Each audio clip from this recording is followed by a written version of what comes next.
You're listening to the Yeshiva of Newark at IDT podcast.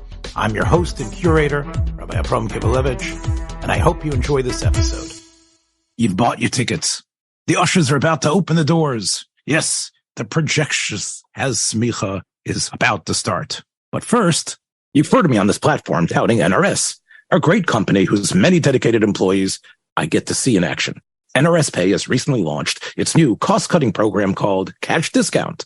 The way it works is any vendor using NRS Pay Cash Discount has their sale register tabulating automatically a dual pricing, which offers customers a choice of a cash payment, which could result in up to a 4% discount over swiping their card. If your business meets the $18,000 a month threshold, there's absolutely no monthly fee to incur. NRS Pay Cash Discount makes it less expensive to accept credit cards, so you'll save money while helping your customers save at the same time. NRS is offering a time-limited deal right now on this state-of-the-art system. You'll get a free card reader with zero hidden fees, no long-term contract, and no early termination fee, which means you can switch your processing plan without penalty. NRS Pay is a proud part of the IDT Corporation that I've been associated with for over 10 years and has integrity built into its corporate DNA. I know its founder and officers and salespeople, and they truly stand by their product and will help you with live stateside-based customer service on any issue or question. Check nrspay.com for more information or call 833-289-2767. And now here's the Projectionist has Semicha. Enjoy. Clear the aisles. The Projectionist has Semicha. I'm here with Yitzchak Kolakowski, my favorite co-host, I would say. He's definitely my favorite movie co-host. I mean, we've had a couple, so Yitzchak, it's not like that there isn't a competition, you know, and that's really just a lead in to what we're going to talk about. Two Bob Hope films. I guess they can even be considered sequels, in a way. Well, they're part of a trilogy then. Yes, a trilogy. Three of my favorite films. We're not going to go to the third one from 1951, from 1942. 1947 and 1951. We've talked about Bob Hope in the past, and Yitzchak, you know, my fondness for him. I think he was one of the most pliable, amenable comedians who was really able to take his radio persona and really was able to transfer it to film in an extremely successful manner. We talked about Benny being sort of ill-served by the material that the movies threw at him. We talked a couple of weeks ago about how wonderful he was in To Be or Not to Be. I think Hope was more successful as far as that goes. Both of them were tremendous on the radio. I would say Benny was probably had more of a built up radio presence that people were waiting for than Hope's programs. But Hope was really able, I think, to be very well known as that guy, sort of like a Jim Carrey, Steve Carell. Yeah, I remember Glenn Beck compared him to Jerry Seinfeld. They said Jerry Seinfeld today was Bob Hope in the 60s. Yeah, that's not a bad comparison. The only thing is that Jerry, of course, was part of an extremely popular television program in a way that when Hope was doing television, you know, it was all variety.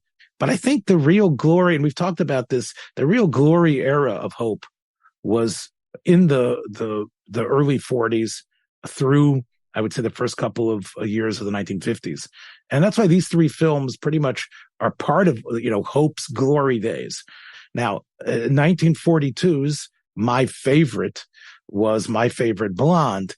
Now, for years, Hope had been talking about Madeline Carroll. She already had an extremely successful career in England and was sort of like the Carol Lombard / Jean Harlow, a character of England, very well known. And Hope had, for years on his radio show, been wanting to connect to Madeline Carroll. He'd always been saying, I wish I had Madeline Carroll with me. She was sort of like the female joke of like the girlfriend that he wishes he had. And when Madeline Carroll heard about this, they talked, as you know, Hope was born in England. So, Carroll had a natural connection to him. And as the war started to become a much stronger reality, Carroll came to the United States and she spoke about Hope, about doing a movie with him. And, she was very happy to do a completely comedic film that was satirizing her most famous film that American viewers had seen, which of course was The 39 Steps, with Robert Donat. And that was a film that put her in the middle of some intrigue. Of course, it's a thriller where, a fellow who, without realizing it, becomes embroiled in a plot of spies who are trying to somehow come up with some super type of weapon or something. And without realizing it, he gets enmeshed with this girl and is being chased all over England. And that was really what The 39 Steps was. It was a very exciting film. It was remade.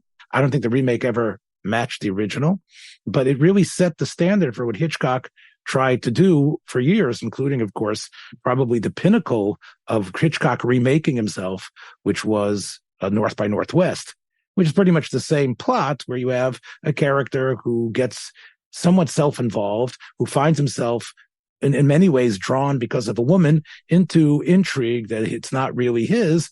And he, along with the audience, have to try to figure out what's really going on as he tries to escape all various assassination attempts. My point is that American audiences who had seen Hitch's film recognized Madeleine Carroll because of Hope, keeping her in people's consciousness, and she was known as part of the genre.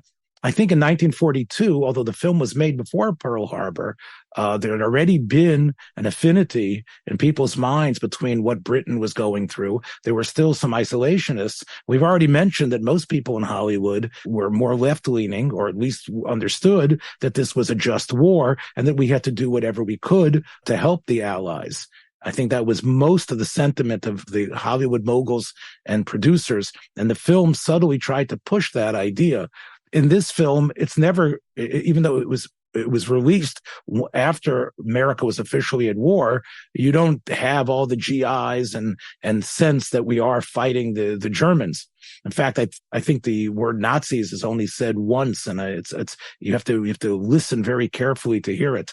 Though in the trailer they do mention that they were fighting the Nazis. Yes, the trailers were made always after the final film was ready for to be showing, and then the trailers would take little snippets of what they thought were some of the most alluring parts of the film, and then try to get audiences who were seeing some other film to make sure that they would come back to see this film, and those are what the trailers are.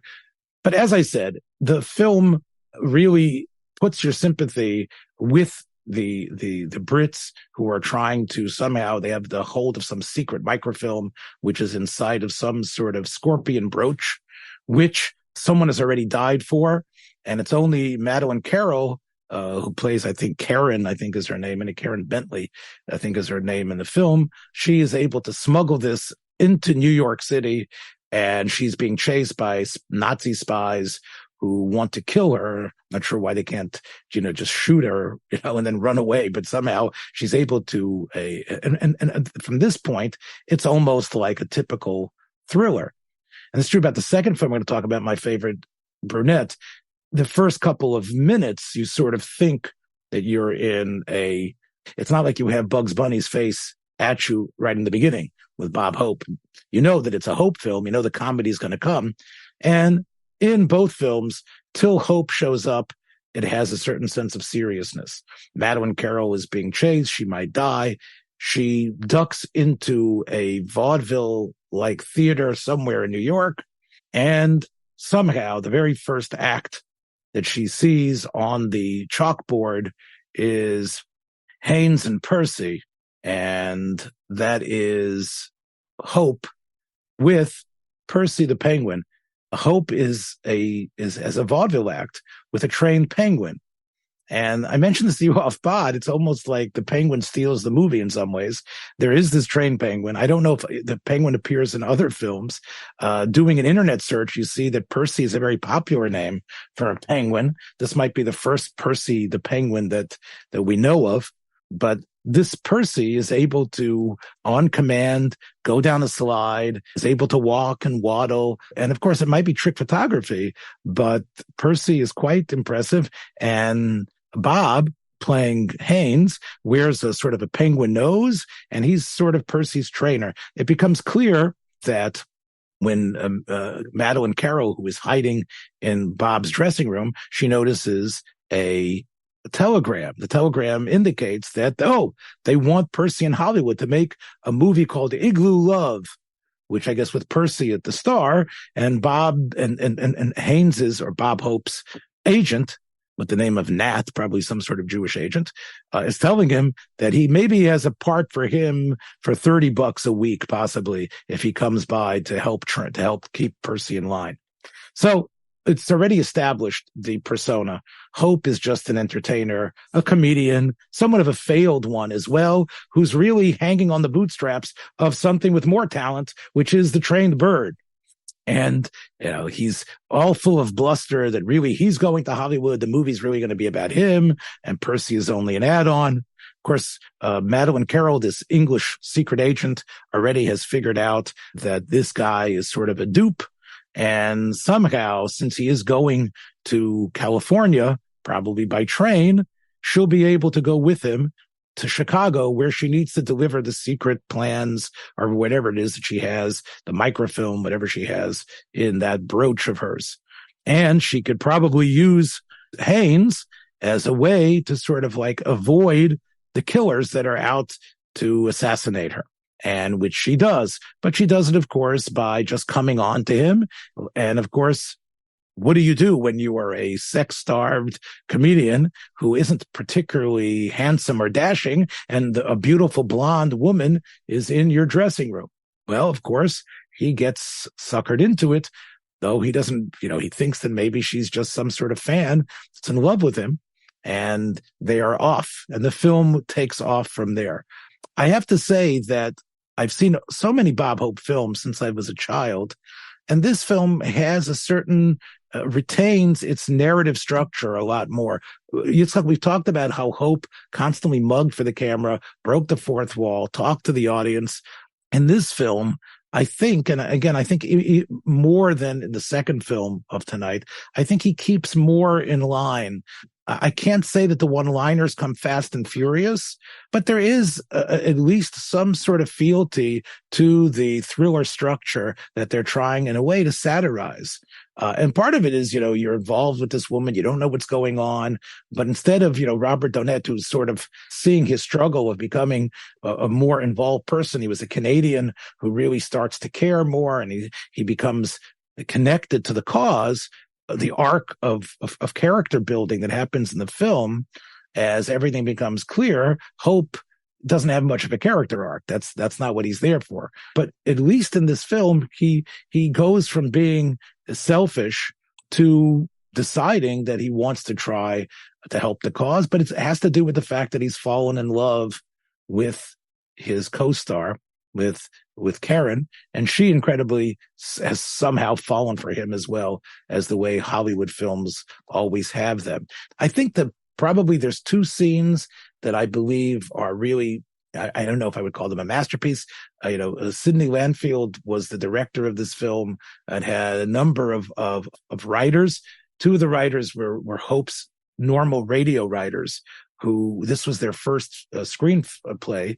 They were used to writing for Hope on the radio, and they wrote two wonderful scenes. One scene is when they are in a Chicago.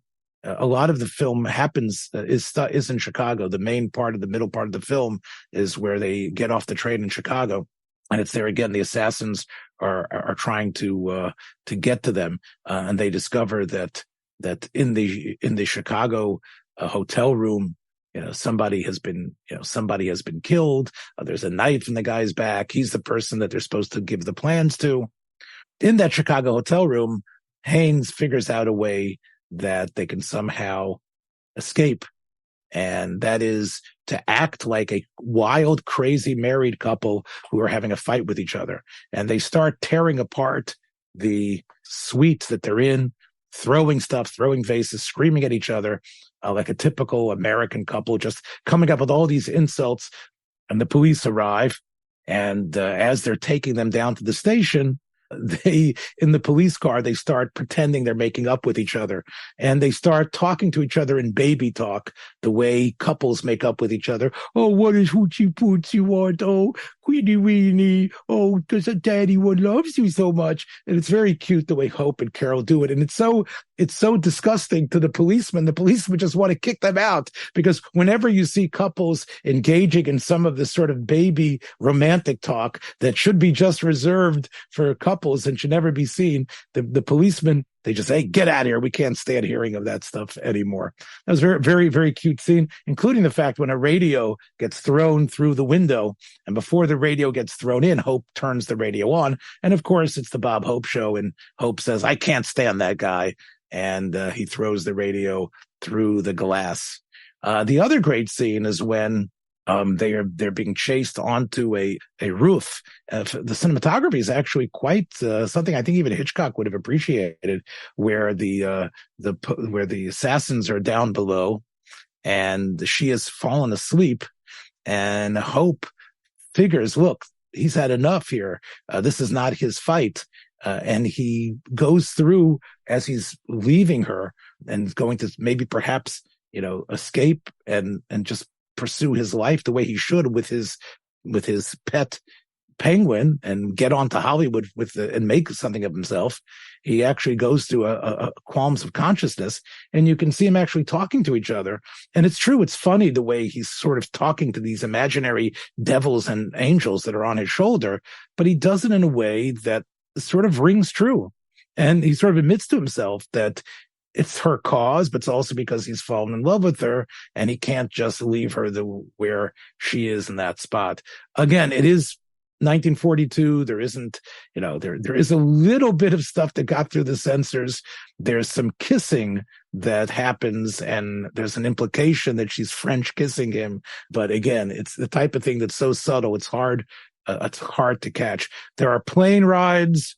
There's things that are stolen. And in all these films, part of what I think is being made fun of is that for a greater cause, you can always steal somebody's car. Like if you have to save the country, doesn't make a difference. Take somebody's private property, smash up a bunch of buses, doesn't make a difference. You're doing stuff for the greater cause of making democracy, and making the world safe for democracy in the world. There is some very funny stuff as well when people believe that he is when he gets mistaken for being some sort of obstetrician and gynecologist. Alfalfa Schweitzer has a cameo in this film as well, where Hope has tried to pretend that he's some sort of Benjamin Spock of his day, gets a number of yucks. About how old was he then? He was a teenager then? He wasn't a teenager yet. I think he was about 10 or 11 at the time. So there's a lot of, I guess Easter eggs for people who care about these things. There is, of course, a scene which, again, I found funny, but I think many people today will not. They're going to a Teamsters picnic in Humboldt Park, which I think is an actual park in Illinois somewhere. And this is their way of escaping. They get on this bus with a bunch of other Teamsters, and most of them are Irish. And Hope and Carol assume an Irish brogue, and Hope gets on the bus by calling himself Mulrooney. In other words, how am I supposed to get on this bus? Your name has to be on the chart. As he's waiting in line, who tells him exactly which line to go into? Why, it's Bing Crosby himself, who happens to show up. And of course, Crosby did a cameo, I think, in almost every one of Hope's individual efforts. And when Hope gets to the bus, to the person who lets him on the bus, Hope has to come up with his name. So he says, "Oh, it's Mulrooney. That's Mul with Ooney in it." So of course, "Oh, Mulrooney, here you go." And of course, when the real Mulrooney comes, the fellow who has let Hope on the bus says, "You can't be Mulrooney. He's Mulrooney. Mulrooney's over there." And of course, the police show up and show a picture of Hope, who's wanted by this time for murder because he's being set up for murder. Then, of course, the guy says, "Oh, that's Mulrooney. No, I'm Mulrooney." And of course, they go into a battle royal, the real Mulrooney with the guy who lets him on the bus, who's Mulrooney and who's not. And of course, because Irish are always fighting. This was one of the in those days, you could come up with various ethnic modalities. And the Irish, of course, we talked about this, of course, in the great Errol Flynn movie of Gentleman Jim. They're always fighting each other. They're always ready to get into it. But that sort of becomes a running gag because when they get to the park and Hope and Carol have to escape stealing a bus, of course, once again, the two guys are still fighting each other about who's Mulrooney. And even though it didn't really make sense, the title, My Favorite Blonde, I think in the title cards they say, Bob Hope wants to tell Madeline Carroll that she's my favorite blonde. The studio, that film was a big success. And they liked the idea of satirizing a certain genre. And 5 years later, after World War II, you'd think that there was a more serious feeling in the country, but people want comedy. So My Favorite Blonde becomes the second film. This is the film you watched, and I happened to watch it again as well last night. Did they plan it originally that it should be I don't series? Think so. I think it was just the road pictures were pretty much planned from the beginning to be a series, I would assume, no? Yeah, so let's tell everybody, if they don't know, if they've been living under a celluloid rock up until now, that Hope and Crosby and Dorothy Lamour became this team of a series, I think, of 7 or 8 road pictures. And in many people's minds, they think, like for example, although I was familiar of Hope doing films on his own because I saw them all when I was a kid, they were all on television all the time. Many people think that Hope and Crosby are sort of like, they're like Martin and Lewis. But Hope and Crosby had careers independently before Paramount decided to put them together in these road films. Crosby, in fact, was in film almost from the beginning of the sound era. Of course, he was an incredible recording artist. He was a breakthrough recording artist. But when he got into films, when the sound era burst out, he was in a number of films and even taking a star role. The road films, I think, began in 41. I think, was that the first road picture? I believe so, yeah. It was The Road to Zanzibar was the first one. Right, so that was the very first road film. Oh, let's put these two guys together. And there was an amazing chemistry between them. So the road pictures were being made, but that didn't mean that Crosby and Hope were glued together. This was sort of a lark for them. These road pictures, Yitzchak, were complete, but they didn't even have the pretense of sticking to the script like My Favorite Blonde and My Favorite Brunette. The road pictures would, every 3 minutes, would be mugging to the camera. Right? Every 3 minutes, you would have either Hope or Crosby talking to the audience about how silly and ridiculous everything that was going on. And there'd be constant references. Let's say, even though the road pictures were sometimes happening in the desert and 100 years ago and were happening in some different period of history, there'd be all these anachronistic stuff that the road pictures would constantly do, almost really like a cartoon film. Yeah. Nowadays, even I haven't watched the show in a long time. Family Guy, they make a lot of references to the road pictures with Stewie and Brian being, taking the place of Hope and Crosby, and they sing the same songs and everything. They really, it really hasn't been replicated, that type of dynamic, and it was really like lightning in a bottle. These two, I mean, again, they don't really need each other, but for example, having Crosby as a cameo was great in the films, because that Hope and Crosby are together in other films, and there is there's a new term, Yitzchak.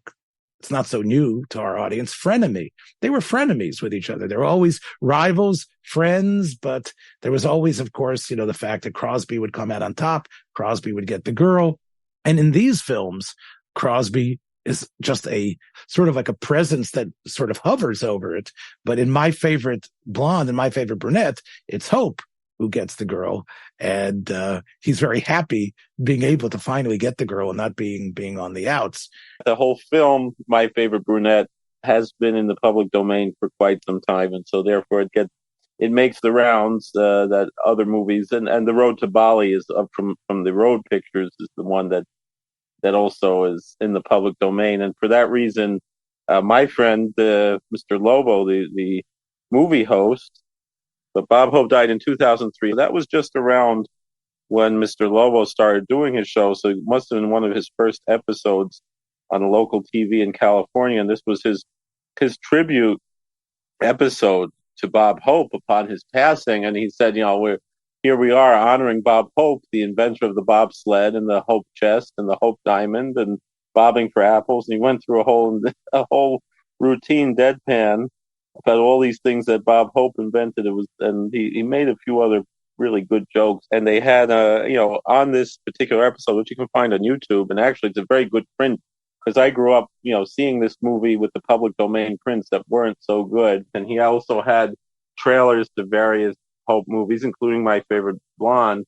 And also he had all these commercials that Bob Hope did mostly in the 70s, 80s, and 90s, Kmart commercials and car commercials and medical alert bracelet commercials. And they incorporated... Hope was very much connected in the 70s and 80s to Chevrolet. He was very connected to, that was, they in many occasions sponsored the Bob Hope specials, especially, which, as I said, bombarded the airways and that ranked very high in the Nielsen ratings whenever they came out. When Hope did his special right before Christmas, it was not only a Christmas special, but it also had all the All-American football players. So it was like a big Hues to be able to get on the Bob Hope show. It's incredible. A man in his 70s and 80s, was still able to have, and maybe that's why you consider him similar to Seinfeld. He had, such perfect delivery, of these lines. They were obviously written for him, but, he still had that talent to be able to deliver them. The way he presented himself, you wouldn't know it was written for him. You really thought he was saying this usually. That's right. That's right. Well, that's part of his, and that's probably true, really. Even in these movies, you really believe that he isn't reading from a card. It's coming from him. But the one-liners, I think, increase quite a bit in my favorite, Brunette. And it really is a film that's pretty hard to figure out exactly what's going on. There's a great cameo by Alan Ladd in the beginning, where Hope, and he's not a vaudeville guy with a pet penguin. He is a baby photographer who happens to have an office next door to a Seamus, next door to a Sam Spade type of figure, played by Alan Ladd, of course, who was in The Glass Key and This Gun for Hire and other films. By that time, Alan Ladd and Veronica Lake had already become a great team of, in sort of this hard-boiled private eye genre. And that's really what this film is about. It's a pastiche really of like the Maltese Falcon or This Gun for Hire or the Blue Dahlia or any of those films where somehow the private eye who narrates, and Hope narrates this film as well. As I said before, it starts in a death row where our hero is about to be executed and reporters are allowed in, and it allows Hope to do a pretty good imitation of Dick Powell or any of these guys in the Raymond Chandler films who would talk about the broad that came in and what she looked like. And Hope does a great job narrating. Again, there's so many holes in it, in terms of the story, you sort of really don't care. Dorothy Lamour in this film plays some sort of exotic. We're not sure exactly what country she's from. And somehow she's connected with some old guy who's originally her husband. And then it's really her uncle. But somehow he is connected to a piece of land somewhere in some country that there's a map that leads to it. And that mine, eventually you have to wait till almost the middle of the movie to realize that it's uranium is somehow connected to it. Similar to the first film where Madeline Carroll hides the microfilm. Here, somehow the map is given to the Ronnie Jackson character, but he's pretending that he's the hard-boiled private eye, Sam McCloud. So just like in films like The Maltese Falcon, and in a similar way, like even sort of a little bit like Double Indemnity, he ends up being drawn to this woman, going to this strange sort of palatial Spanish-like estate And it's clear there that he's told that this woman is insane. She suffers from schizophrenia. She doesn't know what's going on. But we realize that behind it, Ronnie's being told a bunch of baloney, that really she's not schizophrenic. This is all sort of some way to gaslight her and him, because these guys are some sort of cadre of who knows what. Are they working for another country? Do they just want to have the money for themselves? It's not clear. In the first film, they're Nazis. You know what they're after. They're after to try to make sure that England won't get the plans, and they'll be able to destroy all the bombers and the airplanes. In this film, I'm not sure exactly if you figured out what it is they wanted. They wanted the map. They wanted the stuff. They had an imitation uncle who I think was played by the same actor. But I think the best thing is that in the first film, although you had the Nazis with Gail Sonnegrad as the leader, this female Yavolnik. Yeah, here you have the two great henchmen. If I want to recommend my favorite Brunette, the bad guys, you have Lon Chaney, basically, as I told you, sort of a bad guy, but who doesn't really want to be a bad guy. He's basically reprising his role from about 8 years earlier that you highlighted on this program, his role as Lenny, sort of a simple-minded muscle man who is being basically ordered around by these bad guys to sort of do their scheming. But the real sort of muscle isn't necessarily the sort of the pressure that the Lon Chaney / Willie character exercises upon on Hope, but it's the assassin-like qualities of Peter Lorre. In both films, really, the police are completely clueless and they don't know really what's going on. And of course, the main characters seem to be able to have their run of everything. But Peter Lorre seems to be this expert knife thrower. He ends up, of course, not only that, but he seems to be everywhere. He's able to sneak into cars and he's able to assassinate people. And of course, the assassination gets pinned on Ronnie Jackson. And once again, similar to the first film, they have to somehow escape, and they are fugitives that are somehow escaping. And instead of going to the west, this is going the opposite direction. In My Favorite Blonde, they're going from the East Coast, making it to California eventually to give the plans over. Actually, it happens at a funeral parlor where they give over the plans. That's where the agents for the Brits are. In this film, it goes the opposite direction. They start in San Francisco and they end up in Washington, D.C. There's a couple of, I don't know if you like the scene in the hotel where Hope is a bespectacled bellhop, and they discover the dictaphone that puts recordings onto a live record. And somehow this is going to be the Dorothy Lamour in her characters is able to get. So they're able to discover Charles Dingle, who plays this sort of villain with a Southern drawl. They're able to get him and Peter Lorre to admit an earshot of the recording device. But of course, once again, the Peter Lorre is able to, with sleight of hand, he seems to be, has hands that can do anything. He's able to replace the record to actually a Betty Hutton. It was like a Betty Hutton song that they end up singing. Murder, you're killing me, or something like that. Yeah, a Betty Hutton song called "You're Killing Me," which ends up what's on the record. Once again, he is brought to death row, which takes you back to the beginning of the film. I told you earlier off pod, I felt there was a lot of gag material they just didn't have the time to work out.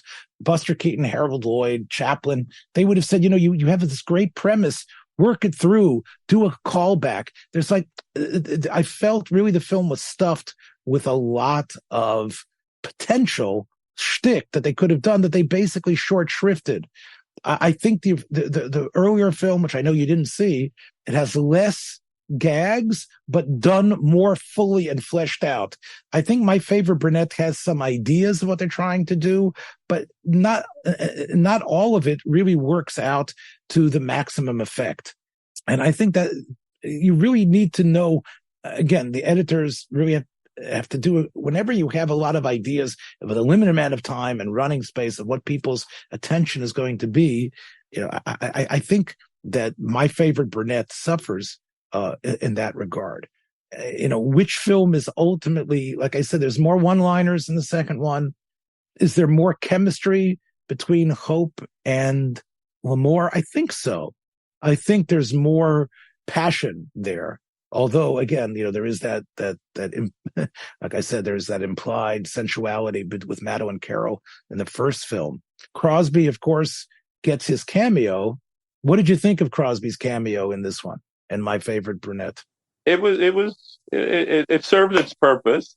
I mean, you're sort of expecting it's going to happen somewhere, and you're waiting for it. And they leave it right till the end, and then you see, Hope is kissing Dottie Lamore, and then she turns around to check out. Because the very last scene, I mean, with spoilers ahead, it turns out that he's the executioner who is upset. He's sort of like snaps his fingers in disgust that he's not able to pull the gas into Hope into killing him. And that's the only time when Hope really breaks the fourth wall in this, and it's that joke is a multi-layered joke because you have... Well, let's say what the joke is. He turns to the camera and says, he'll take any part. He'll take any part. And then Dorothy Lamore looks at, is checking out Bing Crosby. And then Hope calls her back in, with barking. With his little barking. He has his little bark shtick to get her back into the character of this film. The point is that this is my movie, and I'm supposed to get you. This is not a road film where I don't get you, and Crosby gets you. I think you're right. That's really part of what, that's part of the layers that the film is building on. Brilliant joke when it's all put together. Each part on its own is funny, and when you put it all together, it's hilarious. That's just the... Right. Right. And I agree. Dorothy Lamore's little side glance at this cameo that just happened is, again, really building you the interest, not only the past interest that has been, but the future road films to come that did happen afterwards. And in those road films, consistently, Hope is always on the losing end. He's more of a schlemiel. He's more of a sad sack. And like I said, it's incredible how, that was really the dynamic. You expect Hope not to get the girl. He ends up, he is the unhappy one. What you said with the police officers, with Peter Lorre, the police say, if you come back here, we'll punch you in the nose and it'll look like other people's. And that was a great line too. Yes, that is also a great line. Hope, let's give him credit. He was willing to be in vehicles that made fun of his physical appearance, including his very prominent proboscis, where he was able to say, I'll punch him in the nose. And your nose will look like everybody else's nose instead of being the way it looks. The Hope Crosby team created not only this dynamic, but also, I believe, and this is really my finish for tonight, my theory that takes us from the 40s into the years that I spent in my very early youth watching television in the 1960s, which is the Crosby persona of the cool crooner who's going to sing a song and everything's going to be cool, baby. And he's going to basically get the girl at the end. And no matter what, somehow he comes out on top. Whatever machinations his frenemy has, Crosby will win. And Crosby can win against whatever happens, whatever sort of evil they're both facing, whatever sort of bad guy, whoever it would be, Peter Ustinov or whoever it was that was somehow faced against them.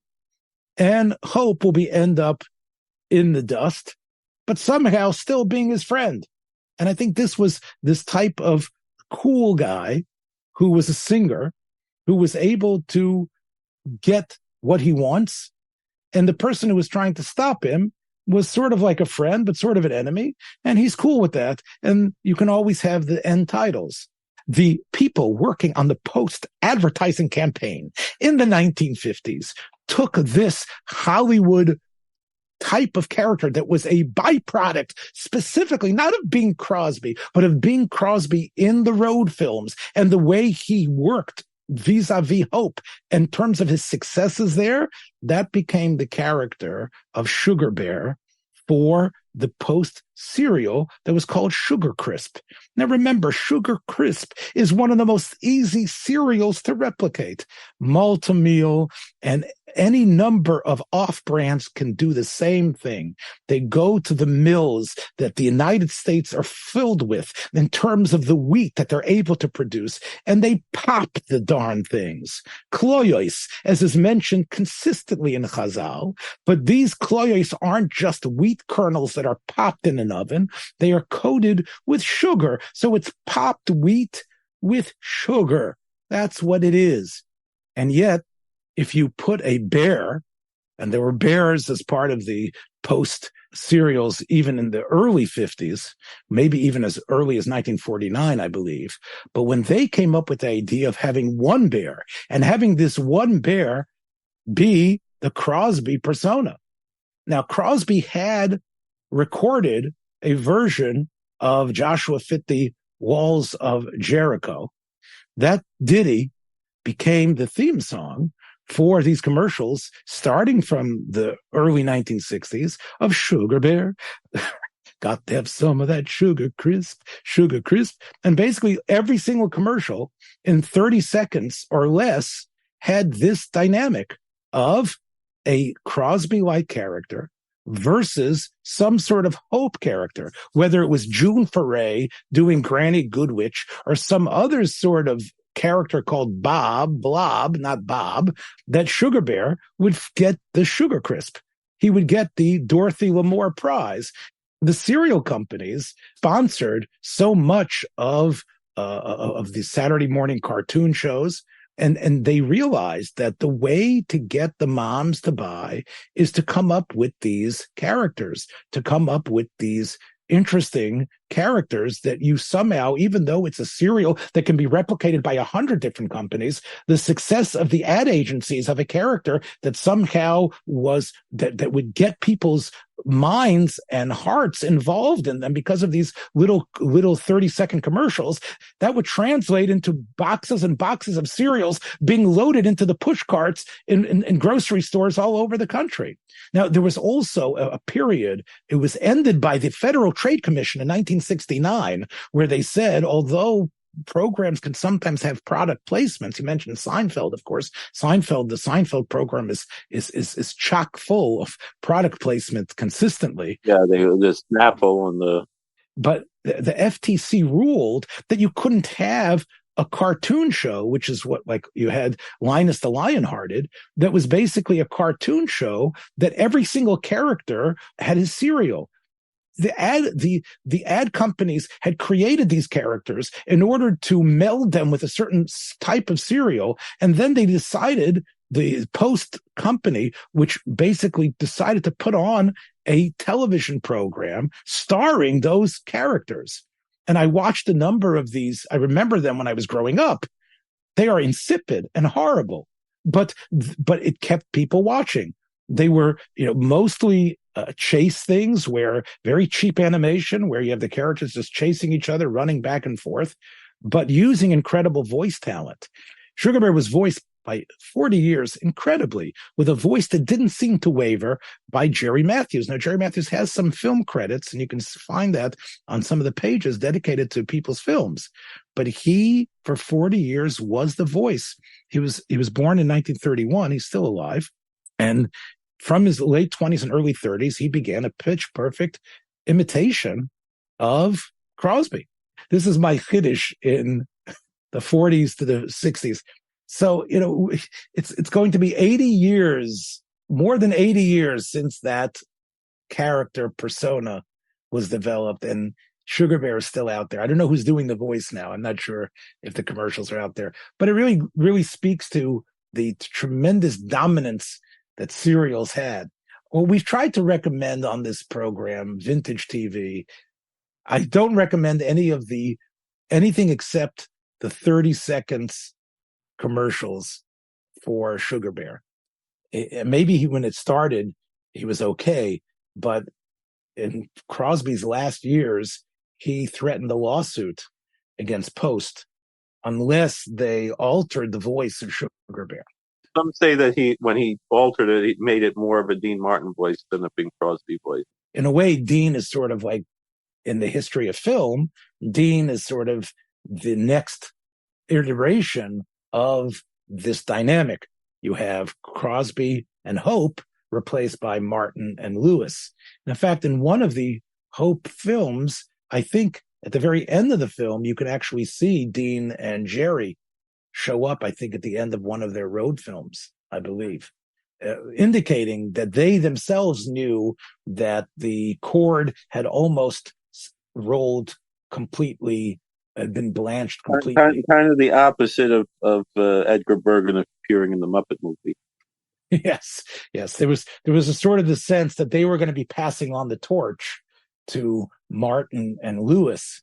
And I think both of us agree that unlike these two that were really great performers on their own, that Paramount decided to put them together, and they weren't necessarily fused at the hip. Martin and Lewis, although they probably had individual careers beforehand, never really made a national splash until they were together, starting off, of course, in the Catskills, and eventually, in various, I assume, various types of venues, till they were put into the movies. Jerry's character, which in a way sort of mirrored Hope, but was a very different character. It was the schlepper, was the schlemiel, but there was an unworldly type of aspect to his character. He was sort of like a creature from beyond almost. He wasn't a knowing, winking guy to the audience saying, "Hey, how come I'm not getting the girl?" He did that one movie where he plays the space alien and visits a small planet through Gore Vidal's script. I as a big of a science fiction fan as I am, and as a big of a comedy fan as I am, that movie just rubbed me the wrong way. I couldn't get into that movie. Well, again, there's I will recommend that we'll talk about Lewis and Martin on a different program, but Artists and Models, which was directed by Frank Tashlin, and Frank Tashlin, of course, had a very different type of sensibility. He had a cartoon. He had written for animation, and he was a very an inventive director. I talked about what he did on Will Success Spoil Rock Hunter before. I think Artists and Models was probably the pinnacle of the Martin and Lewis team. It's interesting, though, that, and this part I think needs to be spoken out. First of all, Lewis and Martin were together on the Colgate Hour. They did a number of wonderful shtick there, and I advise you, Yitzchak, because it's free on YouTube. Also, yeah. Okay, but you haven't seen it. You should take advantage. I've seen them. No, I've seen them. You've seen the Colgate Comedy Hour with Lewis and Martin? Yes, yeah. Okay. Those are quite funny. There's a lot of Yiddish in there as well. If you listen well enough, you can hear Jerry throw in some Yiddish things there. But again, remember, they were in the first years of the 50s, the most celebrated and popular comic duo. And here's the thing. As I've been saying over and over again, despite the chemistry between Hope and Crosby, they didn't really need each other for success. Lewis and Martin, that's who they were. And people didn't realize that Jerry was not the character that he was playing. Hope pretty much plays himself. Even when he's the sad sack who doesn't get the girl, he still gets in his one-liners, and he still has a certain element of comedic sophistication. Whereas the Lewis character, and I think this is part of the reason why it was difficult to maintain, he had to play the dumb, infantile person. He couldn't really break out of that. And I think because of that, I think that was part of the reason why they broke up. It's considered one of the great Hollywood stories because they were so successful. But one of the reasons was because Martin was not getting the attention that he felt he deserved. And if you watch those Colgate Comedy Hours, I think you'll see that Dean was quite a funny guy. He could do a lot of stuff, not just sing. Dean had quite a career afterwards, but it was interesting that it only lasted about 10 years. He did a number of those Matt Helm films, which were sort of a takeoff on, we talked about it with Tom Shabilla, and takeoff on the James Bond craze. By the late part of the 1960s, he was basically just associated as one of Sinatra's buddies, and his drinking became the prime aspect of his personality. It's funny because in my favorite Brunette, they make a joke about, Ray Milland must have been here. Yes. Again, because the Lost Weekend, right? That is because when he finds a bottle of booze somewhere in some sort of, it's hidden like up in the fan in the lamp or something in the ceiling. And Mr. Lobo made the same joke. Yes, Ray Milland must have been here. But the point, though, is that Martin, as opposed to Jerry Lewis, who was still, trying to make films even when, he had injured his body in the 1950s. He did a pratfall and he was suffering for the rest of his life, taking painkillers, which ended up, by the time, he became in his 70s and 80s, he had ballooned into like this grotesque version of himself because when he was so thin in the 50s, and then and part of it was the painkillers that he became addicted to and what that did to him. So it's quite a really, again, it's tragic to think about these two. Jerry Lewis ended up writing a memoir after Dean Martin's death, where he called it, Jerry, I think he called it a love story. And you can see it from Jerry's perspective. All I can tell you is I can't get enough of Sugar Bear. Take care, my friends. Watch your step on the way out. Don't, if you got some cereal on the floor, pick it up. Be well, everybody. We'll see you next time. Thanks for joining us for another episode from the Yeshiva of Newark at IDT Podcast. Be sure to subscribe on your favorite podcast app so you don't miss a single episode.